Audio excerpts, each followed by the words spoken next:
ఒక్కసారి కొమ్మూరి గోల్డ్ కి కాల్ చేయండి. తాకట్లో ఉన్న మీ బంగారాన్ని విడిపించి మార్కెట్ ప్రైస్ కి వాళ్ళు కొనుక్కుని మిగతా డబ్బులు మీకు ఇచ్చేస్తారు. వెల్కమ్ బ్యాక్ టు మనం టీవీ. నేను మీ పవన్ బేస్వాడ. భారత్ పాకిస్తాన్ సరిహద్దులో ప్రస్తుతం యుద్ధ మేఘాలు కమ్ముకున్నాయి. సరిహద్దు ప్రాంతాల్లో ఉన్న జనాభాను సురక్షిత ప్రాంతాలకు తరలిస్తున్నారు. ఒకవేళ ఈ ఉద్రిక్తత యుద్ధంగా మారితే భారత్ ఆయుధాలు నేలపై, నీటిపై, నీటి లోపల, గాలిలో ఇలా అన్ని వైపుల నుంచి పాక్ ను చిత్తు చేయగలవు. ఒక్కో రంగంలో ఒక్కో ఆయుధం.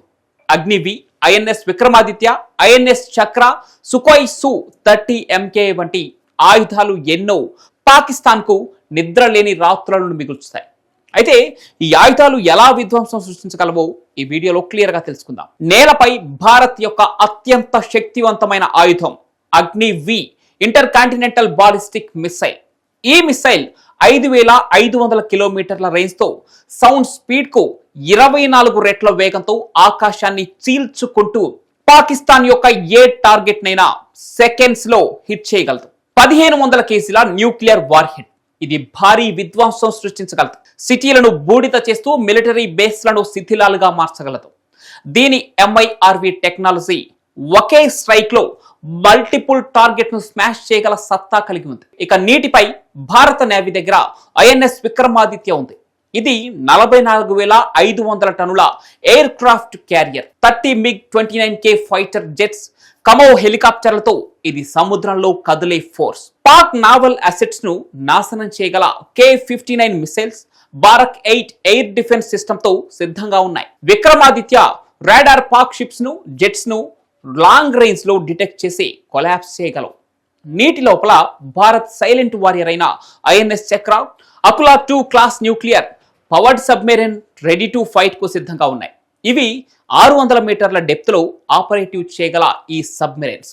వీటిలో 36 టార్పెడోలు, క్లబ్ యాంటీ షిప్ మిసైల్స్ తో లోడ్ చేయబడి ఉన్నాయి. ఇవి పాక్ రాడార్స్ ను మోసం చేసి నీటి అడుగున పాక్ సబ్మెరైన్స్, షిప్స్ ను నాశనం చేయగల సత్తా వీటుకుంటుంది. అయితే ఐఎన్ఎస్ చక్ర పాక్ నేవీని నీటిలో సైలెంట్ గా డిసేబుల్ చేయగలదు.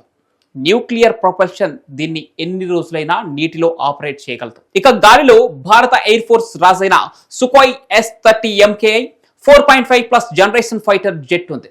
ఇది 4000 కిలోమీటర్ల రేంజ్, 8000 కేజీల ఆయుధాలతో యుద్ధానికి సై అంటోంది. ఇది R-77, R-73 మిసైల్స్ తో శత్రు జెట్స్ ను గాలిలోనే నాశనం చేయగలదు.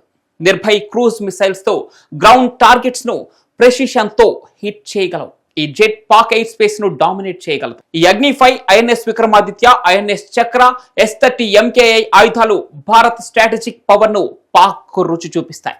అగ్ని-5 పాక్ సిటీలను, మిలిటరీ బేస్లను నాశనం చేయగలదు. విక్రమాదిత్య సముద్రంలో పాక్ ను కొలాప్స్ చేయగలదు. ఇక చక్ర నీటి అడుగున పాక్ అసెట్స్ ను డిసేబుల్ చేయగలదు. S-30 MKI గాలిలో డామినేట్ చేయగలదు. పాకిస్తాన్ వద్ద nuclear war heads, Shaheen 3 missiles, fighter jets, submarines ఉన్నాయి. ఇవి మనపై దాడి చేసినప్పటికీ వాటిని మన ఆయుధాలు తిప్పి కొట్టగలవు. ఏ రకంగా చూసుకున్నా పాక్ కంటే భారత్ గట్టిగానే కనిపిస్తోంది. యుద్ధం చేస్తే తాము ఓడిపోతామని పాకిస్తాన్ కు తెలిసినప్పటికీ ఎందుకో భారత్ తో కయ్యానికి కాలు దువ్వుతోంది దాయాది దేశం. యుద్ధం ఒక్కసారి స్టార్ట్ అయితే కేవలం కొన్ని రోజుల్లోనే పాక్ ను మట్టి కరిపించగల సత్తా భారత్ కుంది.